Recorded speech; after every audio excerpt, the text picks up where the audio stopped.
Welcome to Illuminate Peak, where great content awaits you.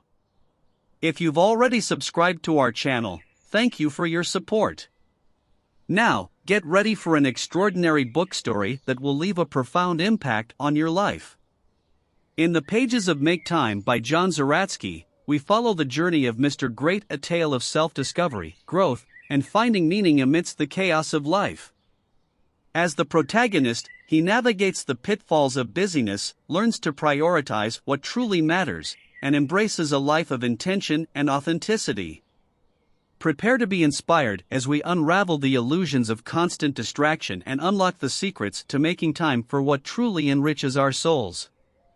So, sit back, relax, and let's dive into this amazing book story that has the power to change your life. Let the adventure begin. Hey there, my friend. I'm Mr. Great, and I have a compelling story to share with you, a journey of self-discovery and transformation. In the bustling world of busyness, I found myself feeling lost and unfulfilled. But Make Time by John Zeratsky showed me a different path, one of intentionality and purpose. Join me as we unravel the illusions of busyness, dive into the depths of what truly matters, and embrace the art of making time.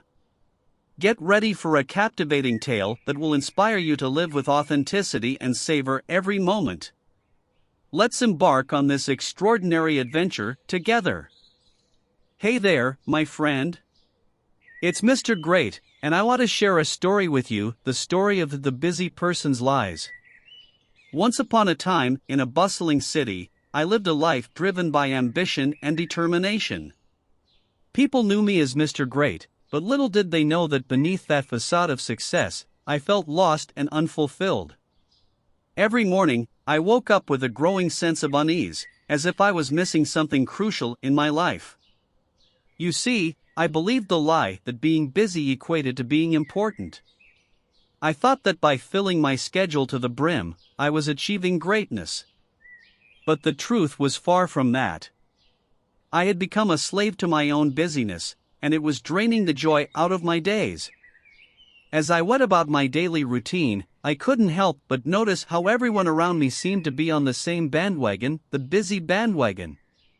It was as if we were all competing to prove who was busier, as if that was a badge of honor.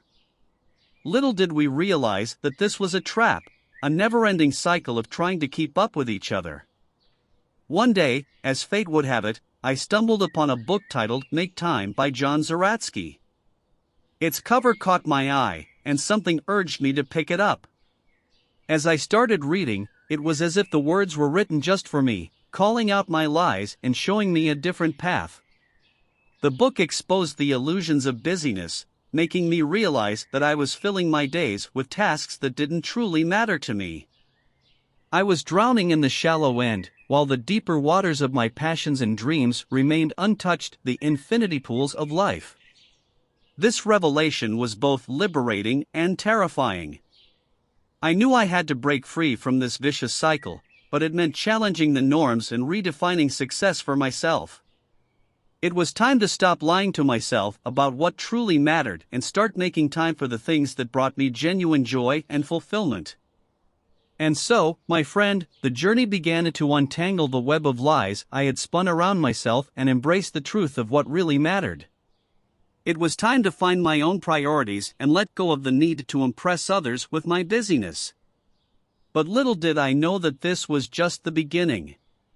The path to transformation would be filled with challenges and distractions, as I would soon discover in the chapters that followed. Nonetheless, the first step had been taken, the step to acknowledge the lies and seek a more meaningful way of living. And that's where I'll leave you for now, my friend, at the end of Chapter 1, The Busy Person's Lies.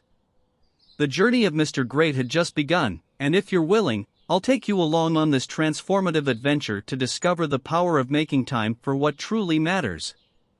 Until then, stay curious and open to the truths that lie ahead. Welcome back, my friend. It's Mr. Great, and I'm excited to continue sharing the story of Make Time with you. So, let's dive right into Chapter 2, The Busy Person's Guide to Finding Time. In this chapter, the book opened my eyes to the possibilities of reclaiming my time, of taking back control over my days. It showed me that finding time wasn't about creating more hours in a day, but about being intentional with the hours we already had. You see, in the hustle and bustle of our busy lives, we often get caught up in the never-ending to-do lists. We believe that if we could just be a little more efficient, a little more organized, we would have more time. But the truth is, time is finite, and no matter how hard we try, we can't stretch it beyond its limits.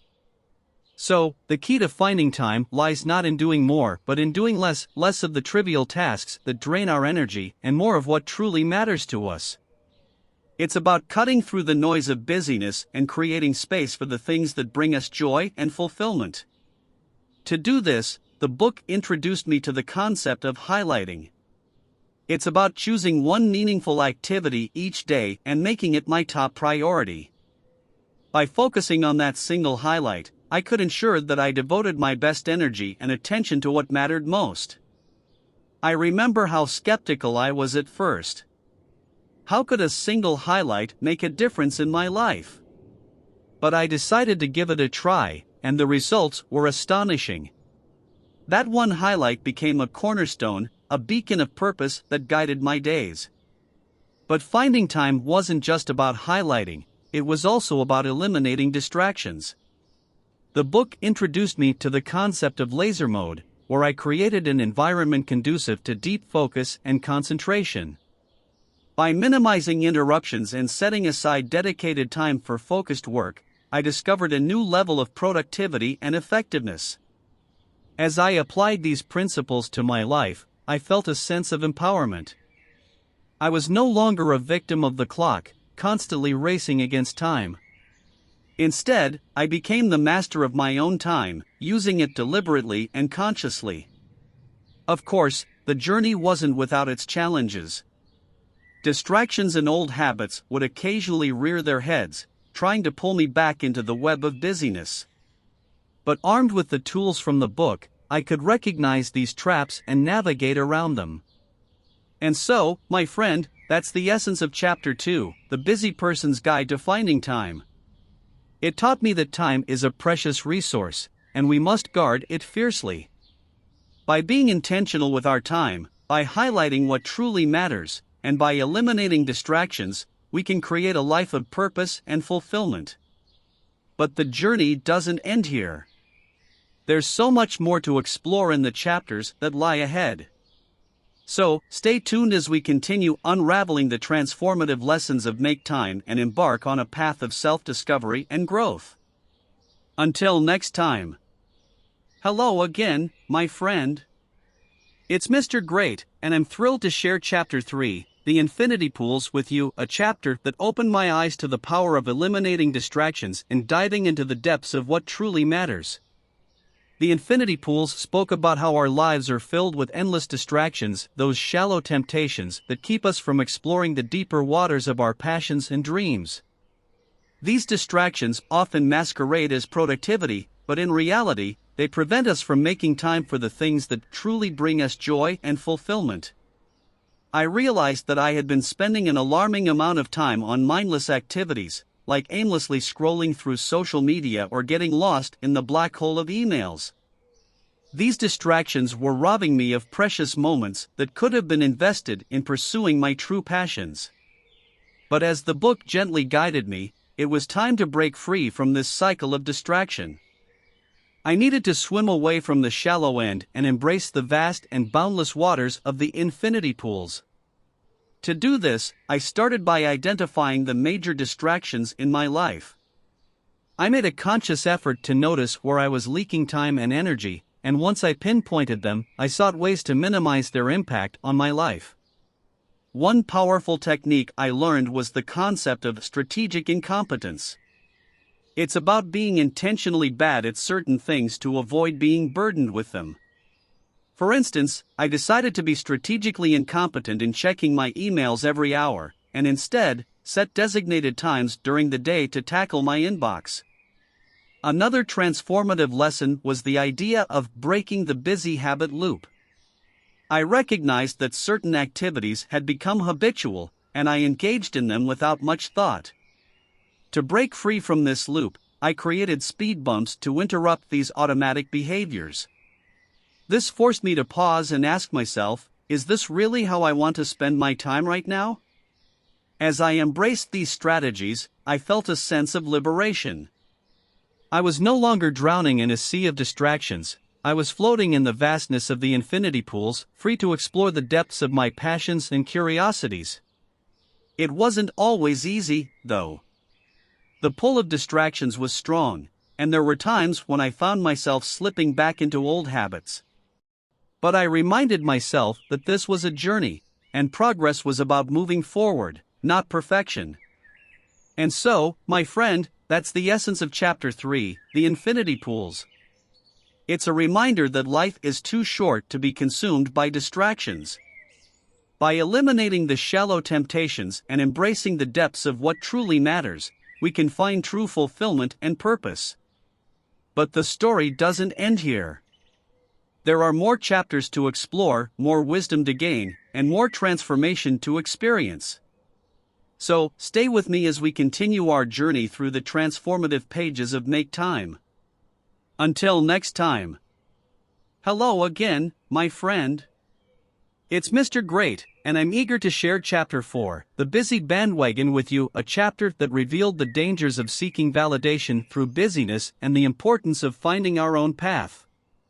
In this chapter, the book exposed the phenomenon of the busy bandwagon, where people compete to showcase their packed schedules as a symbol of importance and success. I realized that I had been a part of this bandwagon too, seeking validation from others through my constant busyness. It was as if I believed that the more I had on my plate, the more significant I would appear to others. But deep down, I knew that this constant pursuit of being busy was not bringing me the fulfillment I craved. I was seeking validation from external sources, and in doing so, I lost touch with my own inner compass. The turning point came when I took a step back and questioned why I felt the need to prove my worth through my calendar. Was it for myself, or was it to gain approval from others? The truth was uncomfortable. I had been living my life based on the expectations of others, rather than following my heart. But, my friend, there's a beautiful lesson in all of this, the realization that the path to greatness is not about conformity or fitting into a predefined mold. It's about finding our unique purpose and pursuing it wholeheartedly, even if it means deviating from the busy bandwagon. As I let go of the need for external validation, I discovered the joy of authenticity. I started to align my actions with my true values and passions. This meant saying no to certain opportunities and commitments that didn't align with my vision. It meant setting boundaries and being honest with myself and others about my priorities. Of course, the process wasn't without its challenges. It can be daunting to break away from societal norms and expectations. But, my friend, it's liberating to realize that we are not defined by our busyness, but by the impact we make when we live authentically and intentionally. As I embraced my unique path, I found a new sense of freedom and fulfillment. I wasn't competing with anyone else on the busy bandwagon because I had hopped off and chosen a different route, a route that led me to my passions and purpose. And so, my friend, that's the essence of Chapter 4, The Busy Bandwagon. It's a reminder that true greatness is not found in conforming to external expectations, but in embracing our authenticity and living in alignment with our values. But our journey doesn't end here. There are more chapters to explore, more insights to gain, and more inspiration to discover. So, join me as we continue our transformative voyage through Make Time. Until next time. Greetings once more, my friend. It's Mr. Great, and I'm delighted to share Chapter 5, The Busy Person's Hierarchy of Priorities, with you, a chapter that guided me in reevaluating what truly matters in life. In this chapter, the book introduced me to the concept of creating a hierarchy of priorities. It emphasized that in the grand tapestry of life, some threads hold more significance than others. By identifying and organizing these threads, I could focus my time and energy on what truly mattered to me. I took a moment to reflect on my life's priorities. Family, health, and personal passions emerged as the threads I cherished the most. Work, of course, was essential, but I realized that it had overshadowed other crucial aspects of my life.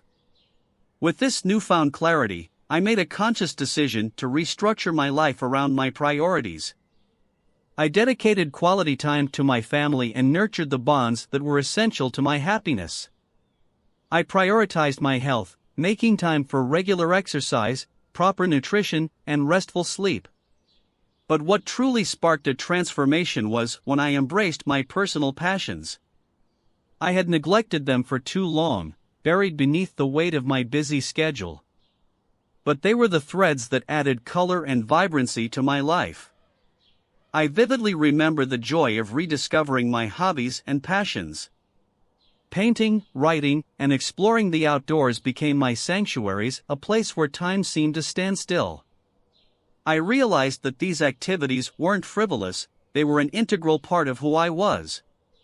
As I shifted my focus to my priorities, I found that my days felt more balanced and fulfilling. I no longer felt the constant tug of competing obligations. Instead, my actions aligned with my values, and my days became an expression of authenticity. But, my friend, it wasn't just about rearranging my schedule. It was about being present and fully engaged in each moment. Whether it was spending time with my family, pursuing my passions, or even tackling work tasks, I approached each activity with intention and mindfulness. Of course, challenges arose as I learned to navigate this new path. The demands of work still existed, and there were times when I felt torn between my priorities. But I reminded myself that life is a delicate balancing act, and it's okay to recalibrate when needed. And so, my friend, that's the essence of Chapter 5, the busy person's hierarchy of priorities. It's a reminder that we all have the power to design our lives around what truly matters to us. By aligning our actions with our priorities, we can create a life that is meaningful and fulfilling. But the journey doesn't stop here. There are more chapters to explore, more wisdom to uncover, and more inspiration to ignite our souls. So, join me as we continue to dive deeper into the transformative pages of Make Time. Until next time. Welcome back, my friend. It's Mr. Great, and I'm excited to delve into Chapter 6, Distractions Are Forever with You, a chapter that shed light on the constant battle we face against distractions in our lives. In this chapter, the book reminded me that distractions are a perpetual presence, always vying for our attention. They come in various forms: emails, notifications, social media, and countless other temptations. No matter how hard we try, distractions will always be there, testing our resolve and focus.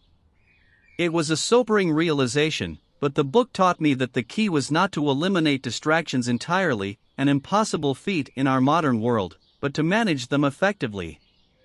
I learned that distractions are not the enemy, it's how we respond to them that matters. To regain control over my time and attention, I adopted various strategies to deal with distractions. One powerful technique was to designate specific time blocks for focused work, what the book referred to as laser mode. During these blocks, I shut off all unnecessary notifications and created a distraction-free zone to immerse myself fully in my tasks. The book also introduced me to the concept of protecting my time. I learned to set clear boundaries with others and myself, politely declining non-urgent requests that could derail my focus. By valuing my time, I could make room for the activities that truly aligned with my priorities. But, my friend, distractions are crafty creatures that always find new ways to lure us away from what matters most. So, the book taught me the importance of self-awareness. I began to observe my habits and notice the triggers that led me astray. Armed with this knowledge, I could create speed bumps, intentional pauses to question whether engaging in a distraction was truly serving me. Of course, there were days when distractions seemed to overpower me. In those moments, I learned to embrace self-compassion and remember that we are all human. It's okay to have occasional slip-ups. What matters is the commitment to get back on track. As I practiced managing distractions, I found that I was reclaiming more of my time and focus. I felt a sense of empowerment, knowing that I had the tools to navigate the ever-changing landscape of distractions. But, my friend, this journey is not a destination. Distractions will forever be part of our lives, and it's up to us to continually adapt and evolve our strategies. The battle against distractions is an ongoing one, but with each challenge, we grow stronger and more resilient.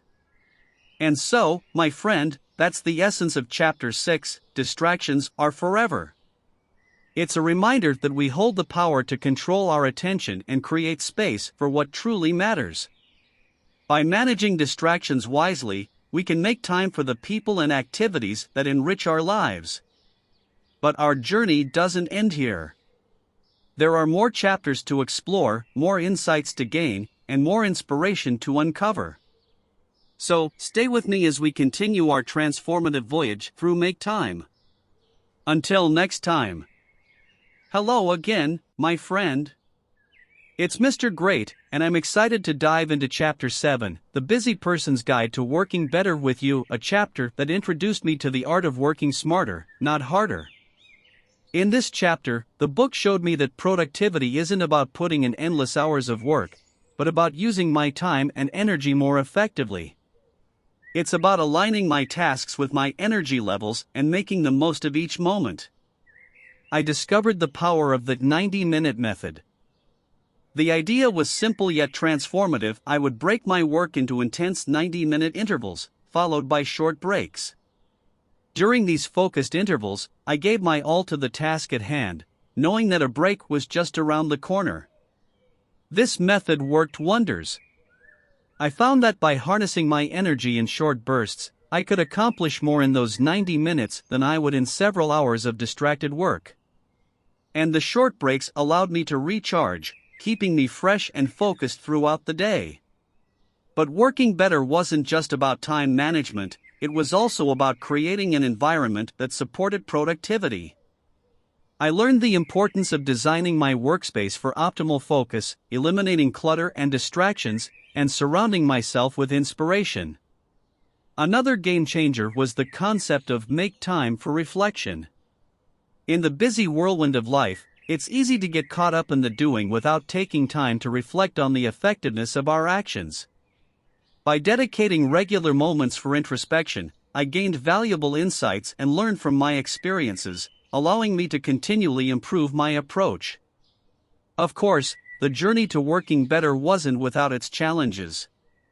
It can be tempting to fall back into old habits of constant busyness. But the book reminded me that it's a process, one step at a time, one focused interval at a time. One important aspect of working better was learning to set realistic expectations. I discovered the power of saying no to tasks that didn't align with my priorities or capacity. By setting boundaries and being honest about what I could handle, I avoided overcommitting and burnout. As I continued to implement these strategies, I found a new sense of productivity and fulfillment in my work. Each day became a series of intentional and purposeful actions, leading me closer to my goals and dreams. But, my friend, the journey to working better is ongoing. It's about constant growth and improvement, and there will always be room for refinement. The key is to stay curious and open to discovering new ways to optimize our time and energy. And so, my friend, that's the essence of Chapter 7, The Busy Person's Guide to Working Better. It's a reminder that by working smarter, we can achieve more and still have time for the things that truly matter. But our journey doesn't stop here. There are more chapters to explore, more insights to gain, and more inspiration to fuel our transformation. So, join me as we continue our voyage through the pages of Make Time. Until next time. Hello once more, my friend. It's Mr. Great, and I'm thrilled to explore Chapter 8, Be the Boss of Your Phone with You, a chapter that empowered me to take control of my relationship with technology and my smartphone. In this chapter, the book exposed the truth about our phones. They have become powerful tools that can both enhance and hinder our lives. It's easy to fall into the trap of mindless scrolling, constant notifications, and the allure of the digital world. But the key is to be the boss of our phones, not the other way around. I realized that my phone had become a constant companion, always demanding my attention. Whether it was social media, emails, or messages, there was always something vying for my focus. It was time to establish healthy boundaries and use my phone as a tool for productivity and connection, rather than a source of distraction. To be the boss of my phone, I started by decluttering it. I removed unnecessary apps and turned off notifications for non-essential ones. This created a more focused and intentional digital space, free from unnecessary distractions. I also learned the importance of setting specific times for phone usage. Instead of constantly checking my phone throughout the day, I designated certain moments for communication and digital engagement. This allowed me to be more present in my daily activities and prevented me from being a slave to constant notifications. The book taught me the power of single-tasking with my phone. Instead of multitasking and jumping between apps, I focused on one task at a time. This not only made me more productive but also helped me stay mindful and engaged in each activity. But being the boss of my phone wasn't just about setting limitations, it was also about using it purposefully.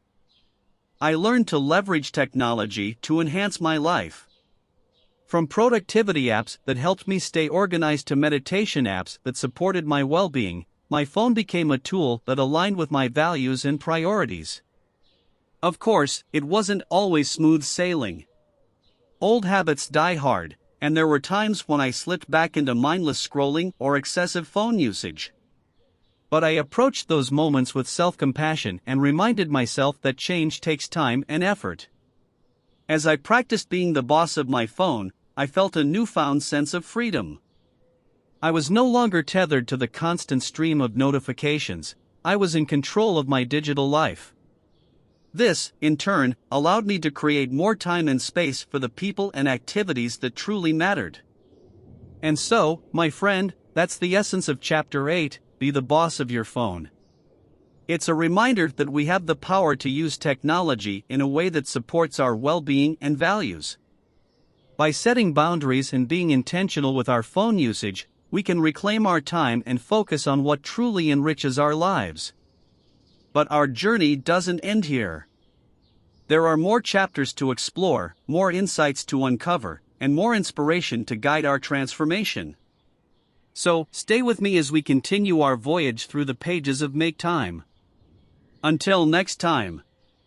Hello again, my friend. It's Mr. Great, and we have arrived at the final chapter, Make Time for What Matters, a chapter that encapsulates the heart of the journey we have taken together. In this concluding chapter, the book reaffirms the importance of making time for what truly matters in our lives. It's a reminder that life is a precious gift, and how we choose to spend our time shapes the essence of our existence. As I reflect on my own journey, I've come to understand that making time for what matters isn't just about rearranging schedules or adopting productivity hacks. It's a profound shift in mindset, a conscious decision to prioritize the things that align with our values and bring us genuine joy and fulfillment.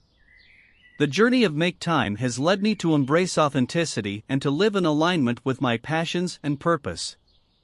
It has shown me that life's true treasures lie in the moments of connection with loved ones, the pursuit of our dreams, and the embrace of our authentic selves.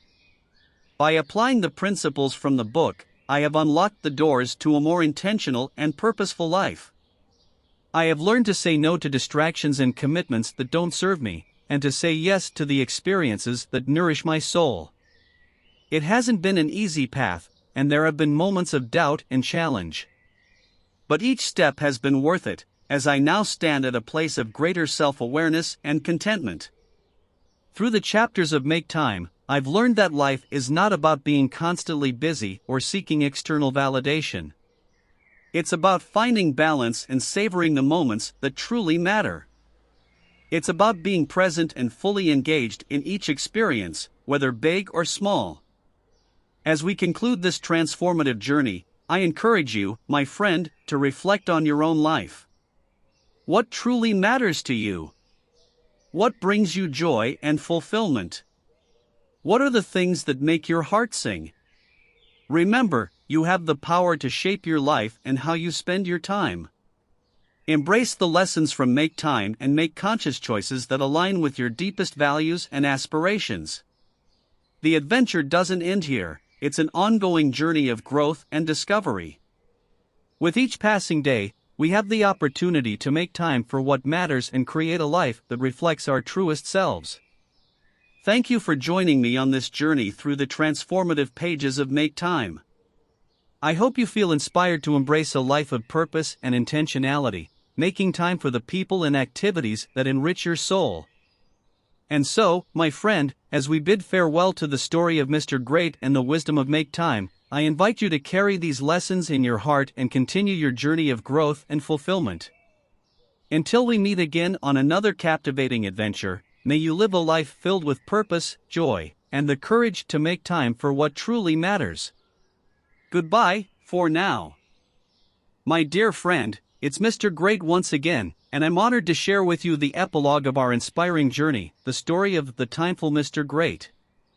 In the wake of the transformative lessons from Make Time, I emerged as the timeful Mr. Great, a person who had found harmony and purpose in the art of making time for what truly mattered. I no longer measured my worth by the busyness of my schedule or sought validation from external sources. Instead, I had embraced the power of intentionality, aligning my actions with my true values and passions. The infinity pools of life no longer eluded me. I had dived deep into the depths of my dreams and passions, savoring every moment.